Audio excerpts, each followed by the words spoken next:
Okay, everybody, thank you very much for joining us and spending the first day of spring at lunchtime with us. Today's session is on program management, and in particular, program management professional. The title of this month's webinar is Everything to Know About Program Management Professional, PgMP. And throughout today, we will cover some of the basic understanding of what is program management, why is it important, what is the certification, and also give you some helpful tools and tips on how to prepare for the PgMP. We are anticipating about 30 people who registered, but many people did mention that they had a conflict. So hence we are recording the session for those people to listen afterwards. And we will make the recording available to you, of course, so you also can have a chance to listen to it. But throughout the session, feel free to ask questions. You have two ways. One is to unmute yourself and ask the question, but I appreciate if you could remute yourself just to keep the line, the audio very crisp. The other way is, of course, just use the chat box to ask questions. With that said, let me start by introducing myself. My name is T. Wu, and I am certified PgMP as well as a couple of other certifications. And the slide right in front of you right now gives you an overview of my experience. The way I look at myself is I like to think of myself as a bridge between multiple areas. One, I'm a practitioner. I grew up working as a project manager even back in the 90s and became a program manager in about the 2000. I became PgMP certified in 2010, and later I'll share a little bit of my journey there. And from the sort of the corporate ladder climbing perspective, I was the head of Global Project Services, a director running the PMO project services for KPMG. And that's where I decided to do more teaching. I actually started teaching quite early on in about 2003 as an adjunct professor, but became more of a full-time once I started my own company as I have more flexibility in time. So today I am both the CEO of PMO Advisory, running a very specialized project management shop, as well as being a professor at Montclair State University, as well as a couple of other schools, one of which I teach regularly is in China, in Shanghai, China-Europe International Business School. And consequently, I spend a couple of weeks in China every year.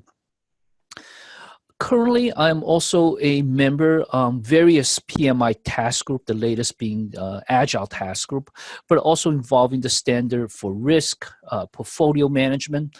I'm also on the international standard ISO team, really a U.S. delegate representing the TC Technical Committee 258 for project program and portfolio management.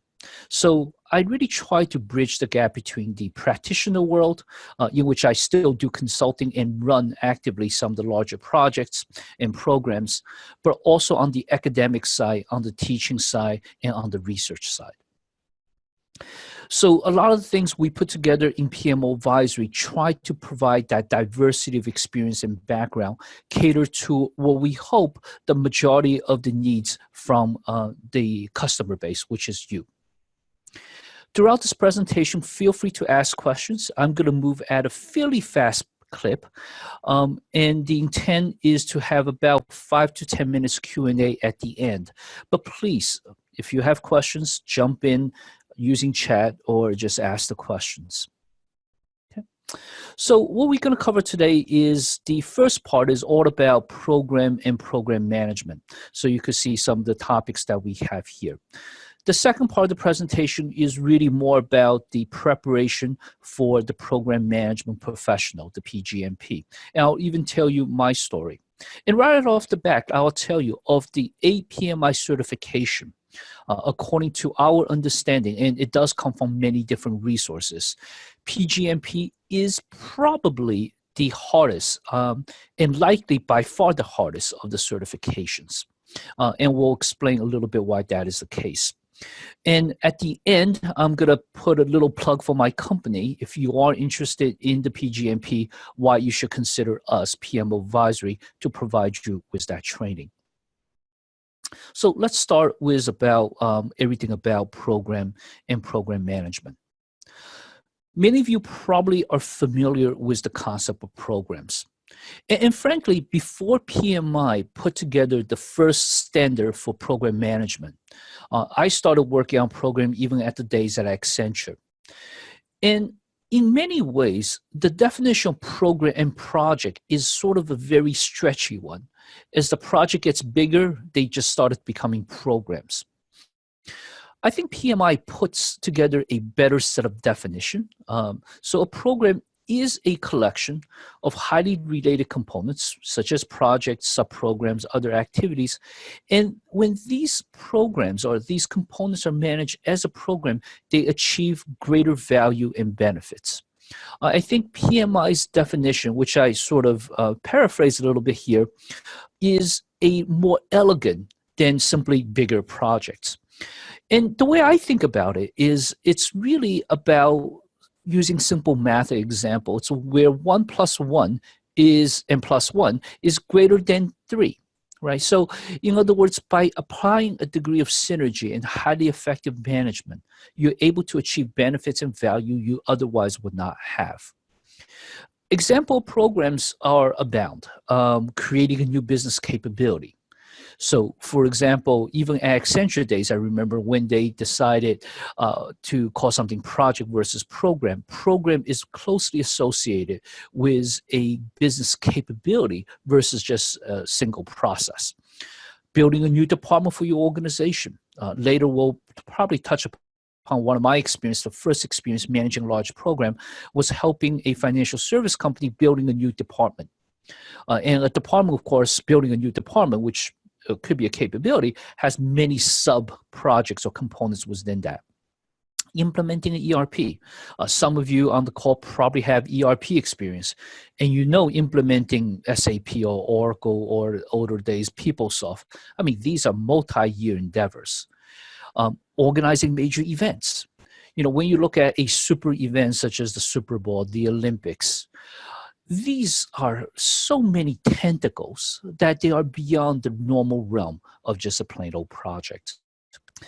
From a program management perspective, what is program management?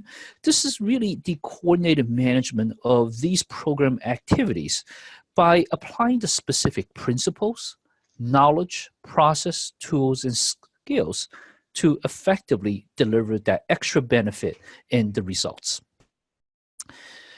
Companies often ask, why program management? And it's one of the more common questions I get on my consulting side, because a lot of companies, let's be frank, are still struggling with projects and project management.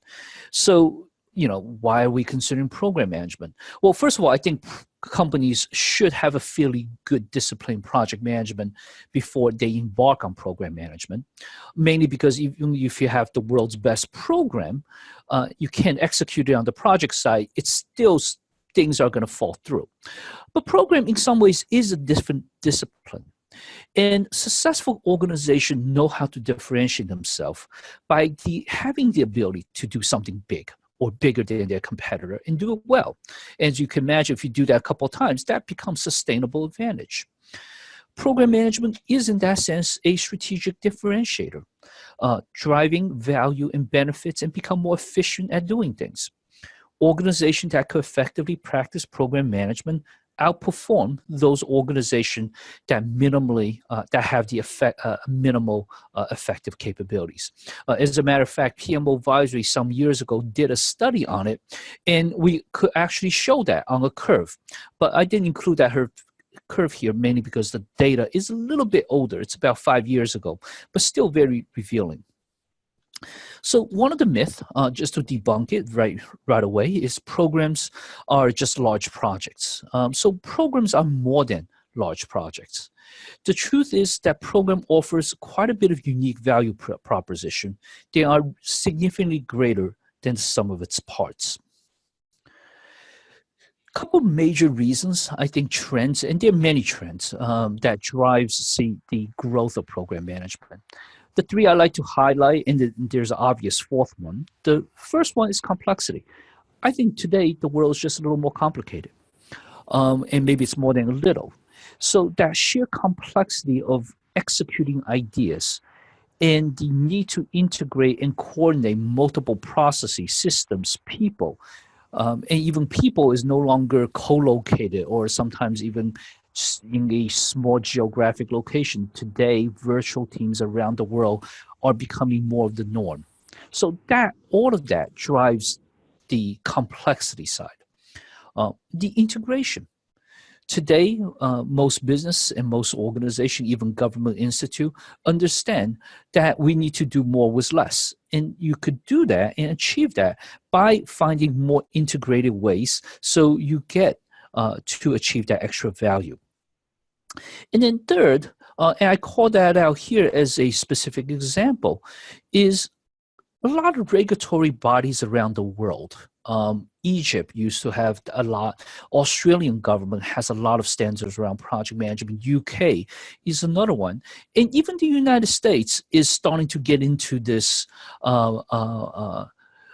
trend toward having more rigorous project program management by regulation. So for those of you who may not be aware, there was a law passed in December 2016, and it is called the Program Management Improvement Accountability Act, or PMIAA for short. And it really mandates the Office of Budget Management in the U.S. federal government to implement program management practices on federal project. Now, to be fair, they use the word program management, and in government, everything's program, so it could have just been project management. Nonetheless, it shows the government putting emphasis on this particular field. Now, by the way, I mentioned there's actually also a fourth reason too, and I think it's a natural outcome. But as I'm sure people know, we have about 900,000 active PMPs in the world today. And incidentally, when I became PMP, I think in about 2003, 2004, there were about 7,500 of us.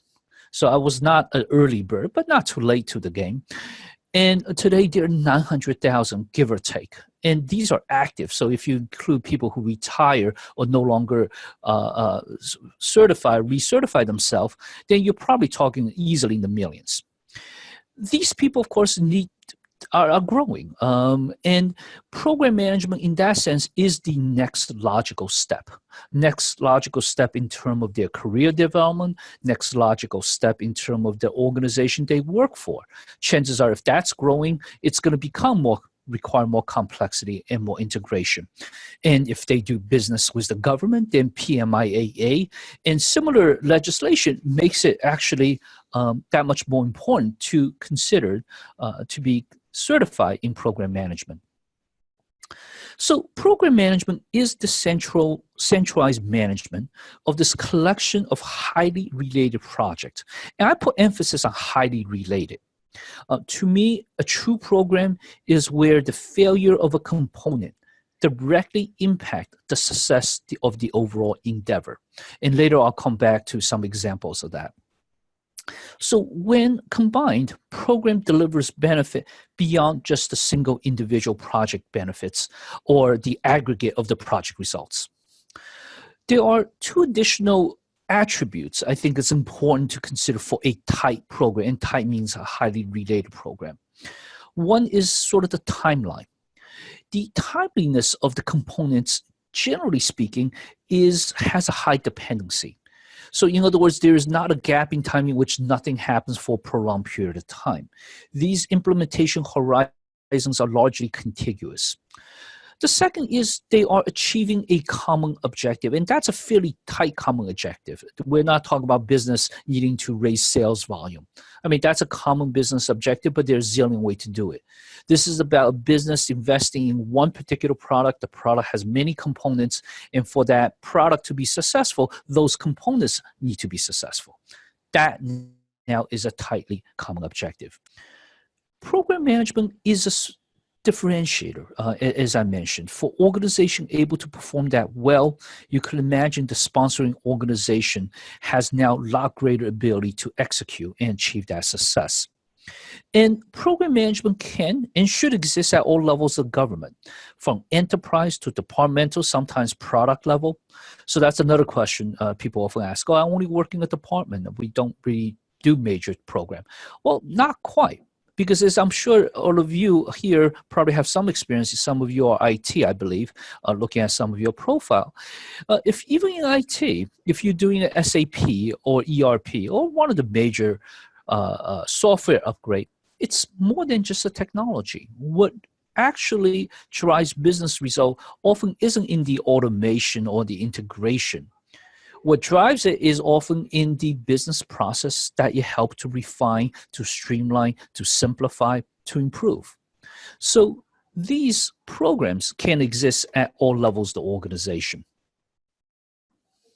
By the way, as people have questions, feel free to jump in. One of the major sources of benefit in program management is synergy. Which is achieved by managing the interdependencies among the program components. Selective action could be alignment of desired outcome with the business objective, reduction or even elimination of redundant efforts. So when a program manager looks at the components within it, they may say, well, that project can be scaled back quite a bit because the other project is picking up those pieces. Achievement of greater economy of size and scope across many factors, from procurement to management process to governance. Right? So instead of going to 3 vendors to supply relatively similar material or resources, go to one of those, and you could get now the economy of scale. Coordination, management, and resolution of issue, risk, challenges related to scope, cost, schedule, resource, quality, procurement, all the other knowledge areas. Now you have a centralized management. And then the enablement of a variety of project management approaches, which I think is actually one of the biggest benefit of program management. So the reality is on most projects, it's actually hard to implement a variety of approaches, meaning a combination of agile and traditional waterfall on a particular project. And the limitation isn't so much at the methodology level, it's more at the organization and the skill set level. People just may not know all that much, or the organization isn't supportive of, let's say, agile from a traditional hierarchical organization. But in program management, because these components are coordinated, having the ability to line up the major milestones or the major integration points. And yet these components, in which are projects, can actually have fairly different methodologies go about doing it. And what that would enable organization to do is have that strategic flexibility by using program management as the overall umbrella and container, but within there, having different teams do what they do best, making sure, of course, the coordination integration is there.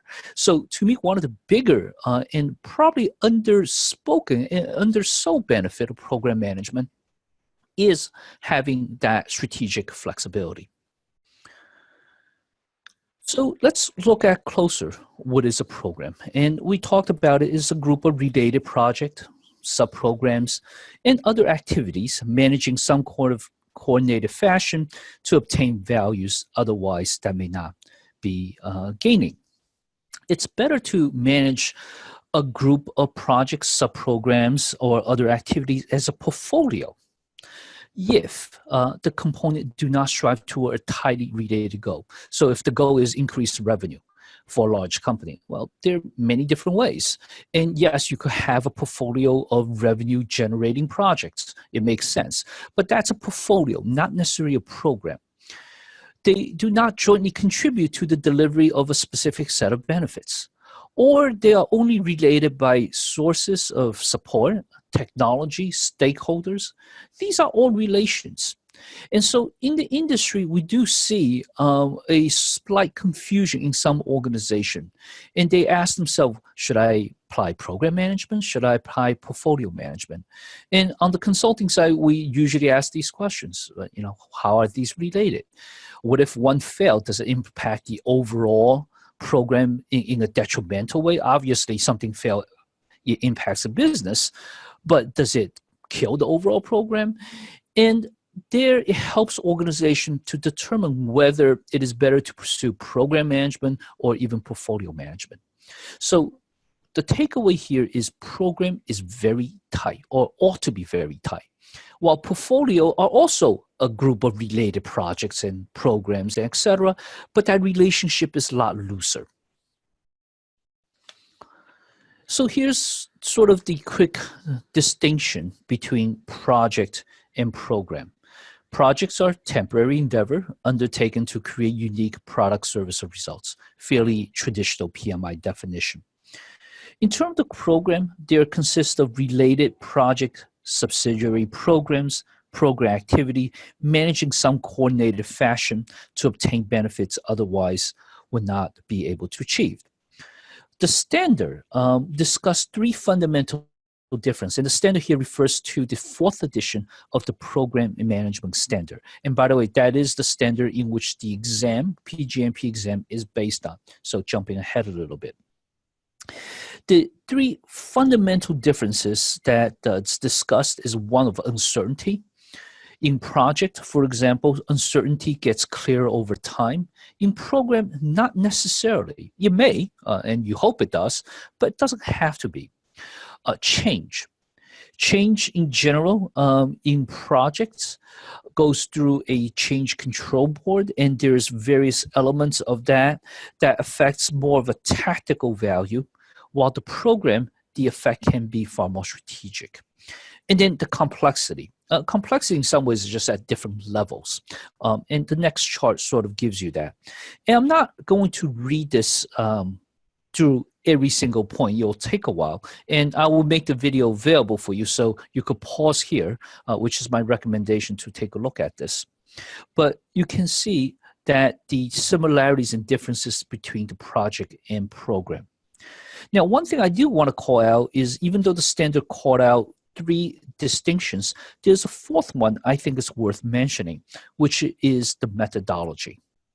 On a project, organization should adopt, or at least if not the organization, the project team should adopt largely one methodology. And the methodology could be a hybrid, by the way. But getting hybrid right takes a special set of skills. And it's off topic for today. We could talk about it another time. The program, though, can use a variety of methodologies, as I mentioned earlier. Essentially, it depends on a bunch of other factors, but having a strong program manager enables that strategic flexibility.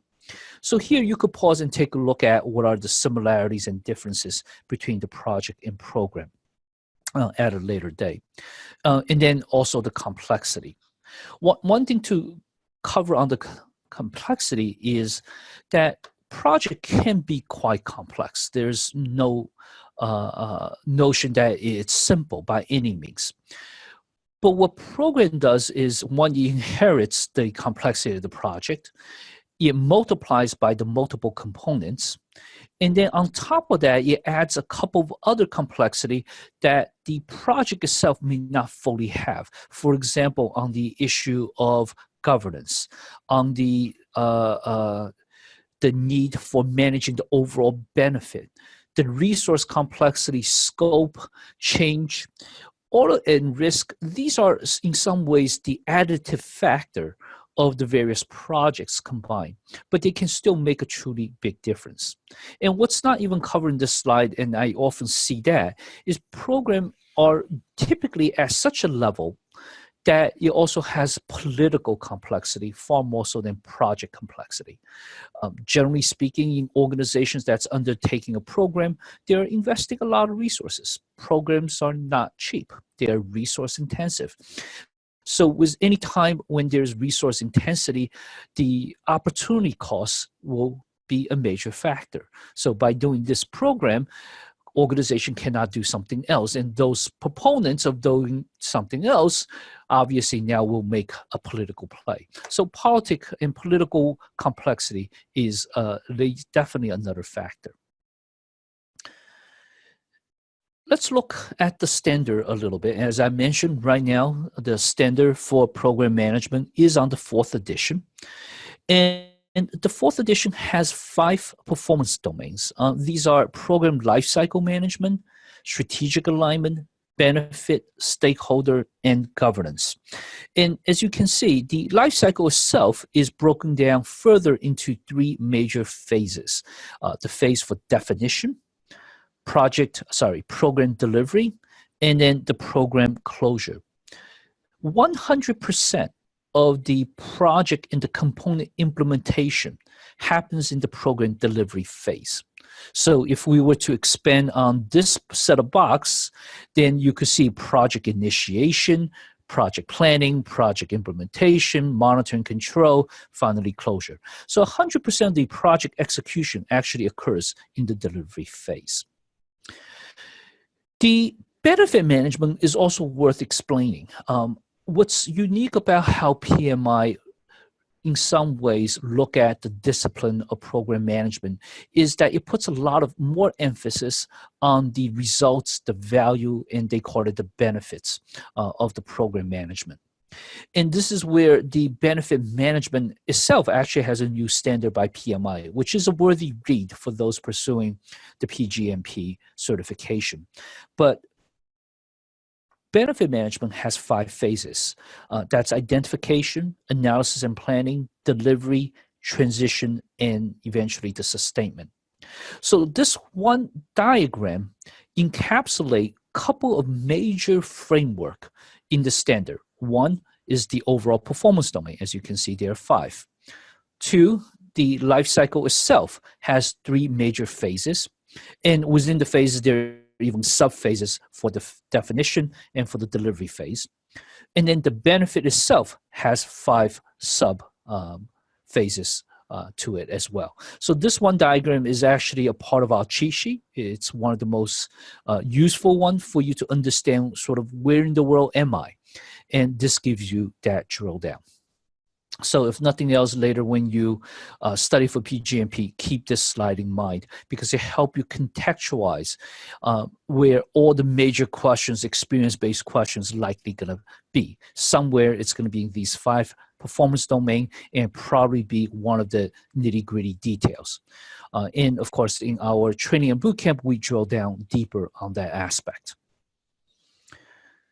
So that finishes the general coverage on program and program management. I see we're right on time at about 30 minutes into the presentation. Before we dive into more of the PgMP specific, let me just pause here to see if there are any questions. Again, you could unmute yourself or use the chat to ask questions.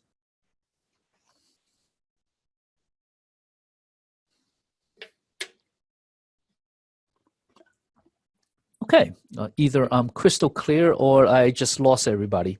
So I hope it's a crystal clear part. Let's look at the PgMP as a certification. And let me start with my story a little bit. I became PgMP certified in 2010. And actually, for those of you who probably follow PgMP, you may note that it was actually harder then.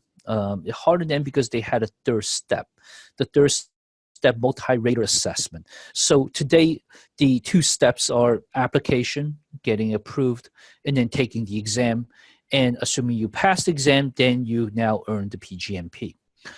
Back, I think prior to 2012, there's actually a 3rd step. The 3rd step is called multi-rater. So as you probably know, when you fill out the application, you're putting a bunch of people you know, which you actually may be audited.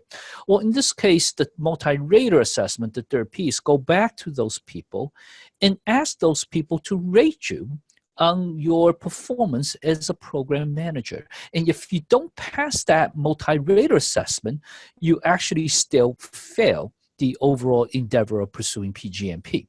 So obviously, you definitely want to put people who is more impressed with your work than otherwise. And you should always do that even today. But back then, a lot of people actually failed because of the 3rd component. And it's not because people badmouth each other, not necessarily. It's mostly because program managers are fairly senior. And frankly, when you're dealing with a more senior crowd, people change jobs, lose touch. I heard one story, some of the contact they put on, frankly, passed away. So making it very difficult to finish that 3rd piece. And I think that's one of the reasons why PgMP has never really taken off, at least at those initial stages, compared with the other certification. But today, there are about 2,600 of us in the world. I think the actual number is 2,570 something. And there are over 900,000 PMPs. So PGMP is clearly a round-off error. It provides a lot of doors for me when I became PGMP. At the time, I was still leading the global project services at KPMG. Even though the market didn't truly understand PGMP back then, and I'm not even sure how much they understand it today, truth be told. But they do know PMP, and to able to say, especially in my case, I have PMP and PGMP, to have a certification that's more advanced, that by itself opens the door and gives you that distinction and edge. PGMP, even today, I was just thinking about earlier this morning, we had a management meeting working with another chapter in PMI, and this is in Los Angeles. And apparently there's only 3 PGMP in the whole chapter of 2,600 people. So it's a very, very tiny population. So it definitely becomes a head turner. The skills on PGMP is quite impressive. At this level, you are working not just hands-on with project management, leading some aspect and getting your feet dirty, but you're also working with the governance, with the politics, with the organization. And if your aspiration is to become more senior executive on the business side, PGMP is a good way to head in that direction. Now, having said that, I do see PGMP as sort of the top of the ladder for the technical side of the for a project management professional, while portfolio is the top of the ladder more for the business side, mainly because at program management level, you're still applying a lot of technical skill, such as, let's say, risk management, schedulings, scope, and etc. The last thing that worked for me as a personal journey is it gives me flexibility. We talk about strategic flexibility of the organization. Well, now I'm going to be personal and selfish and talk about myself. Having these certifications helped me the confidence to say, you know what, I could walk away from a major corporate job, and in itself was a very good job, but I want to do something on my own. So having that certification gives me the ability to, and the confidence to pursue that. So that's really my story. And I'm sure as you look through these, you should have your story, of course. Here's the current state. And this is slightly outdated. I pulled the number. I think I forgot whether it's December 31st, 2018 or January, sometime in January. So this number is about 3 months outdated. As you can see, back 3 months ago, there were 2,561 of us. In the United States, we have by far the highest number of PGMP, followed by India and China. Both of them are very close. And in China, I know that area particularly well. As I mentioned, I teach a course in China. And last year, the government of China actually invited me to speak at a couple of cities. And that government agency is responsible for the PMI certification, including PGMP. So I actually got quite a ton of data from them, just anecdotally on the difficulties of the PGMP exam and the pass rate, for example, in China. And I suspect it's actually, since the stories I heard in China is very consistent with what I heard in the United States and elsewhere, I tend to generalize it a little bit, and hence going back to what I said earlier, that PGMP is the hardest of the certification. You can see how it distributes around the world. I took United States out, mainly because it's just so big that it'll just be one dark blue, and everything else would be in the shadow. But the top 5 countries surprisingly includes Saudi Arabia.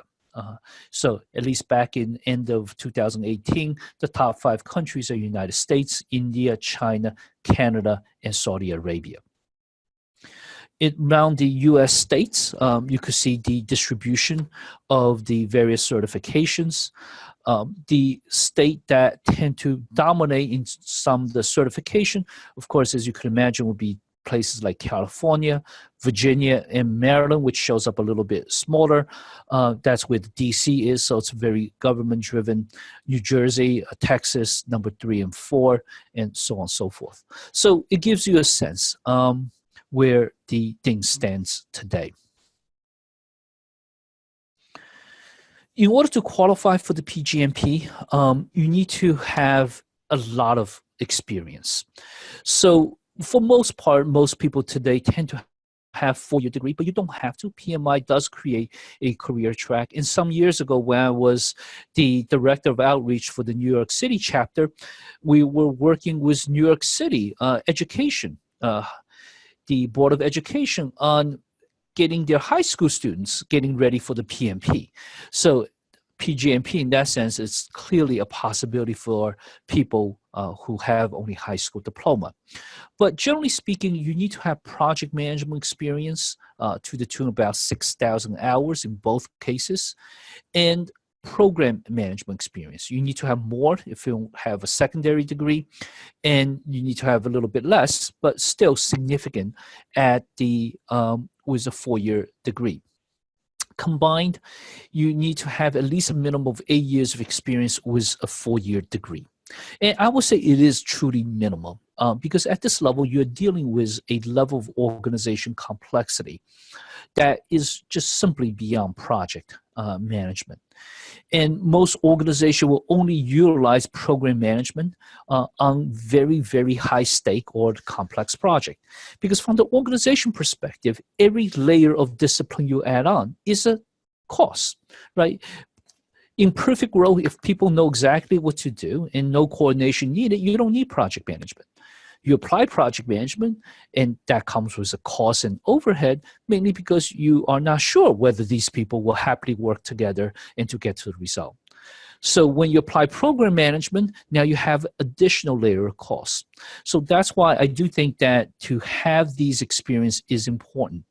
And for those people who's taking our bootcamp, for example, one of the questions we ask is if your goal is certification versus just learning. People do come to our bootcamp to learn and not pursue certification. But if you are pursuing it, you have to have these minimal qualifications. Otherwise, there's not much we could do to help you gain those experience. That's really up to the individual. As I mentioned earlier, the application now is in two phases. The first phase is just a panel review of your application. It's a pretty intense application. It has 5 essay questions of roughly 500 words each, for example. And the failure rate on the PgMP application, I think, is highest from my experience. And that is anecdotal. I don't know that for certain. And I only say that because quite a number of people come to us for help with PgMP application.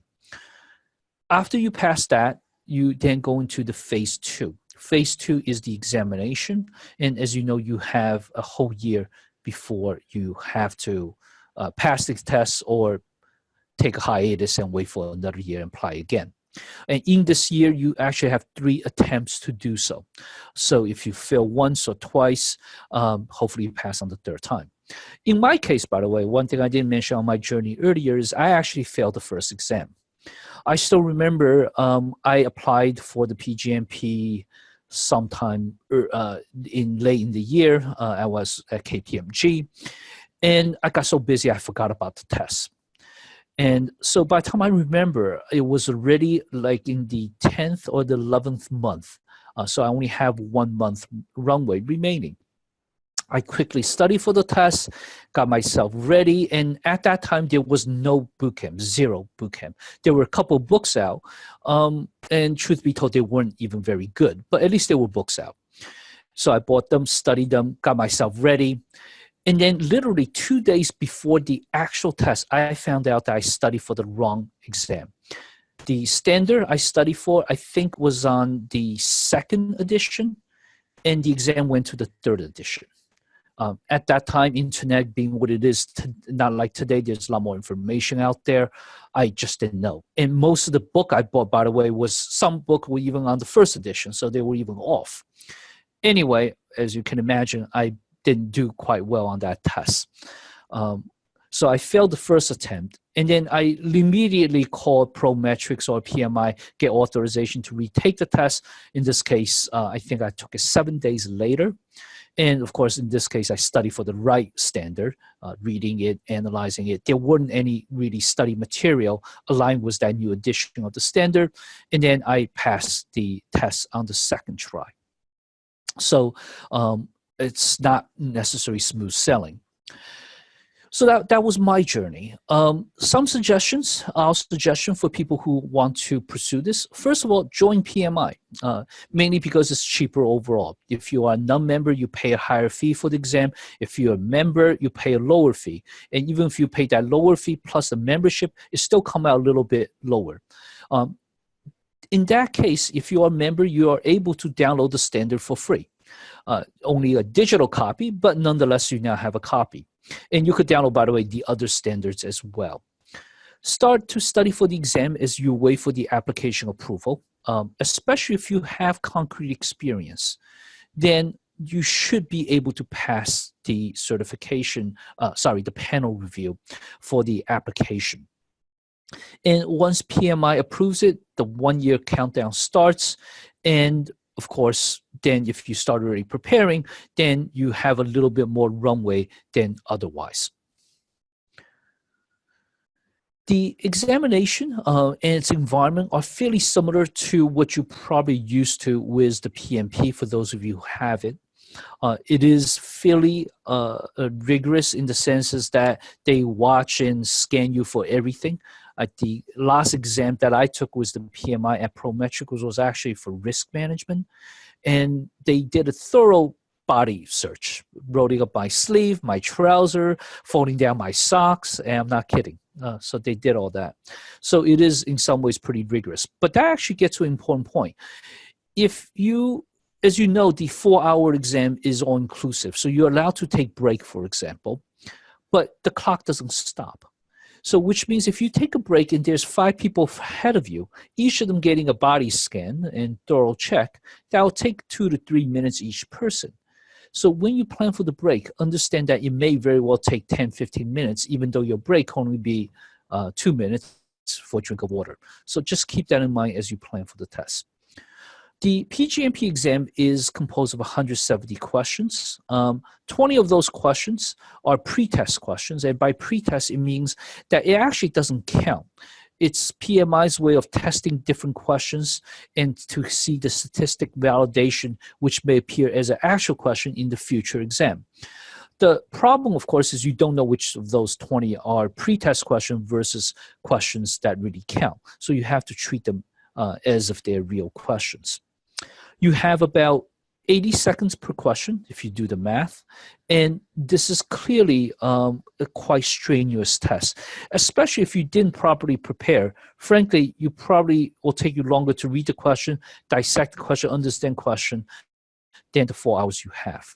You're given some pencils and paper, blank piece of paper, which you could take notes, but you cannot bring anything in. So you could use it for jogging, doing some calculation, which aren't that many. And in our bootcamp, we talk about the brain dump that you should do. So you get yourself ready. And it's a very high intensity test. So it's critical to take and prepare yourself and come up with a strategy before you actually go into the test.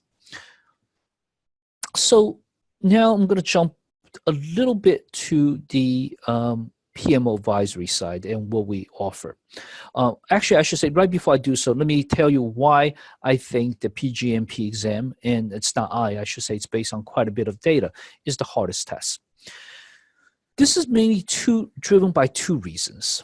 One, program management itself is caught between the portfolio on the executive and the upper side and the project management on the sort of the lower side.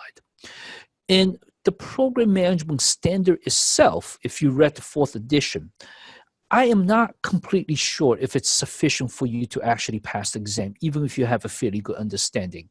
That is because on the life cycle side, it refers to most of life cycles and the processes in the PMBOK, or it's very similar.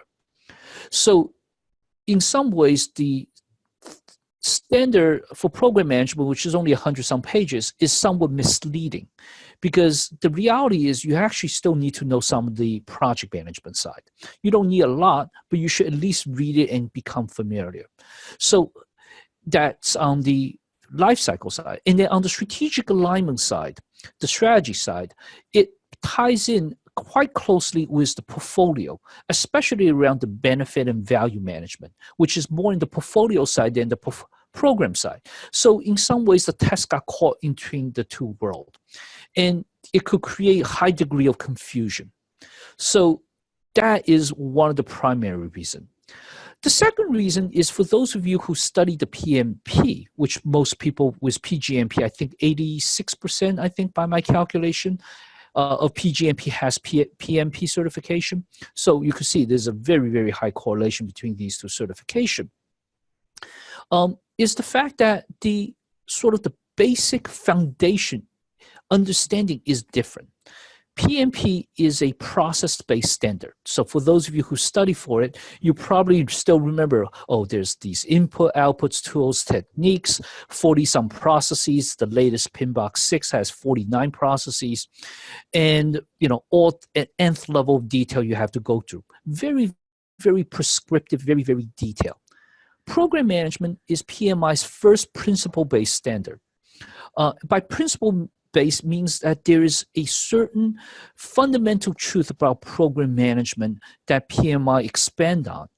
And so it's not prescriptive. It is not the detail of input, outputs, tools, and techniques. The earlier slide that I show, this slide essentially captures all the major framework in the PGMP world. So, but what it causes, though, is for people taking the test, it becomes a very scenario experience-based test. It's no longer memorization. It's about application. It's about competency. So that also makes a test that much more different, and for some people, more difficult.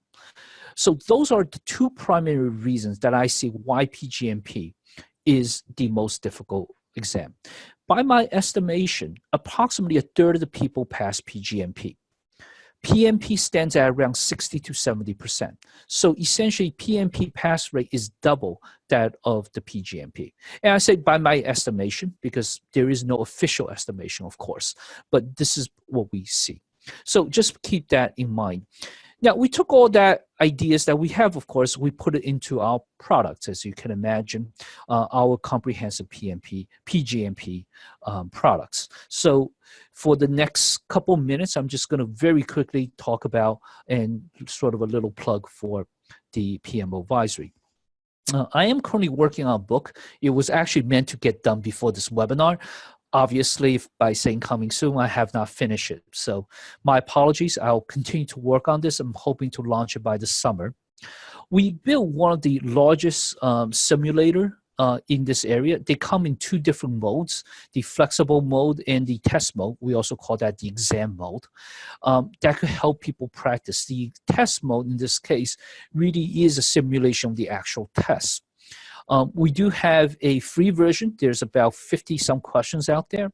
We have a standalone version for people who just want to buy it off the market. There's about 800 questions there. And then for people in our bootcamp, and we have 4 different flavors, the full test bank is there. And for those interested in the full bootcamp, we have 4 versions, a pre-recorded version, and that's sell at a very low price just to get people ready. And you have access to our full test bank. A live virtual, we call it IntelliCamp. IntelliCamp stands for Intelligent Bootcamp. We try to figure out what are the most important information you need so you don't have to waste your time studying everything else, so to speak. So it's not, people always say, well, IntelliCamp sounds a little bit technology driven. No, it's not Intel. It's more standing for Intelligence or Smart Bootcamp. We have our traditional classroom, and we also have on-site classroom for our business client. So, for example, last year I did a major boot camp for Department of Energy in Washington, D.C. So those are some of the things that we offer. Just a couple more words on the PMO advisory. We are PMI REP, number 4172. We are one of the few companies that offers this fairly broad range of PMI certification bootcamp, as well as training. For almost everything in the bootcamp, we actually have equivalent training, but we don't deliver training to the public mainly because the demand is low. So it is delivered to corporate clients. And you could find out more about us here. Let's see. Lastly, for those that's interested in claiming the credit for the PDU, here's the information. You should use this claim code 4172AWWOUA, And if it asks you for breakdown, which it shouldn't, it is this breakdown here. Plug in today's date, and I think you should be good. Are there any questions for me? We are now 9 minutes into it, so I'll leave 10 minutes approximately for Q&A. Are people still awake, or did I bore everybody to death? Going once. Going twice. Okay, if there are no questions, then I'm going to give everybody, oh, okay, do you recommend making application before the boot camp? That's a really good question. It's a hard one to answer, so let me tell you two scenarios. We have a money-back guarantee, I should mention, in our boot camp. The money-back guarantee, essentially, for those who follow our methodology and who failed the exam, we will cover the retesting. And truth be told, we never have once ever paid for that. Our pass rate is 100% on the first try, period. Using our methodology. Our methodology, by the way, is really simple. The methodology is using our PgMP simulator in the test mode, which I mentioned. For people who achieve 85% 2 consecutive times within a 7-day period and take the actual exam in the 7-day period, we have 100% pass rate. However, for the money-back guarantee to kick in, though, you have to join PgMP Bootcamp with your application already approved, because otherwise we cannot guarantee that your application will be approved. So in that sense, for people who want that guarantee, they have to join with the application already approved. However, a lot of people do join before that and foregoing the money-back guarantee. And their reason is quite simple. Chances are have actually tried and failed to get their application through PMI. As I mentioned, the application has 5 essays. It is fairly rigorous. And PMI look for particular wording, phrasing, alignment, framework, however you want to call it, sort of their special sauce. And you'll learn that in the bootcamp. So people come to our bootcamp prior to the application, mainly to learn the vocabulary, the concept, the framework, the way to process information for the purpose of the application as well. One thing that I'll jump a little bit into and maybe just go to our website is we offer a extended services, extended support service. For those of you who've been to our website, you probably have seen that we offer not just a basic boot camp, but the extended support. In our case, the extended support, I'm going to share the screen now, provides, and by the way, it's pmoadvisory.com, PgMP. The extended support, as you can see, allows people to come back to our bootcamp as many times as you want within the support period of similar or lower bootcamp. So meaning if you join our classroom, you're welcome to come back to our class or join us on the live virtual IntelliCamp. If you purchase IntelliCamp to start with, you cannot come to our class physically, but you could join the additional IntelliCamp.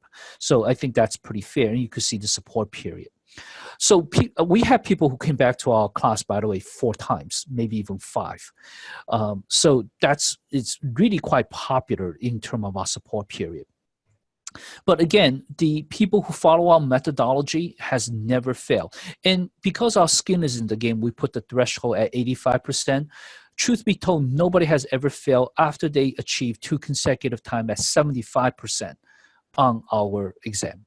So the actual passing threshold is probably at 75%, but since our skin is in the game with the money-back guarantee, we put a little bit higher to make sure you are more than ready. Okay, second question. Do you need to have title program manager for the experience? And if you have performed the activity without the title? That's another really excellent question. The short answer is no, you do not need to have the title for program manager.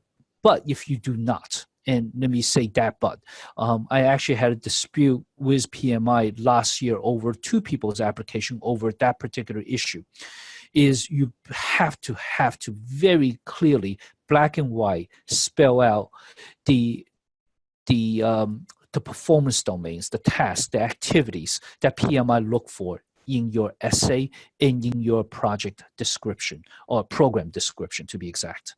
So you don't have to have the title, but if you don't have it, it is a disadvantage. You have to now prove it that you have the experience more so than a person with the title. When's the next two dates? And why don't I come to Florida? Mostly because we actually are thinking about, as I mentioned before, working with LA chapter in California. We're thinking going to California for some boot camp. It's really just the supply and demand. The PgMP classes, and just you could see this webinar, our webinar typically have 100 people. This webinar is only 18 people. PgMP is relatively rare. I'm sure you have done your study out there and you know how many companies really offer PgMP. I would like to think that we are a premier provider, not only because of my background working with PMI, but also because of all the other knowledge we put into it. So if we think there is a great demand in Florida, feel free to reach out to me and we'd be happy to talk, but mostly it's just really supply and demand. Do you have considered PgMP was waterfall model or agile or mix of both? The short answer is PgMP itself, program management, is a more classical management model. I don't see it as a waterfall model.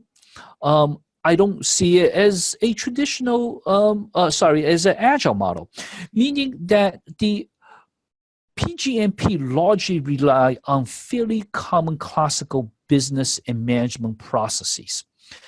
As I mentioned earlier, in PgMP, this particular piece around the methodology, program management enables the variety of various methods. So you could even see that in the framework here. Right. This framework, the overall life cycle of a program, this is, I mean, it is a life cycle and sure, and maybe it looks like waterfall, the fact that it has a life cycle, but Agile has life cycle. And so in the program definition is really just figuring out for most time, do you want to do the program? The actual execution, whether it's traditional waterfall, happens in the delivery phase. At some point when the program is done or near done, then you need to transition close. So the close and definition from a management perspective are in every single work, whether you do it explicitly or implicitly.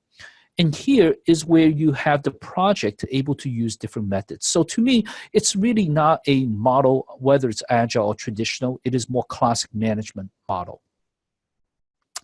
Okay, thank you, Jen. Let's see.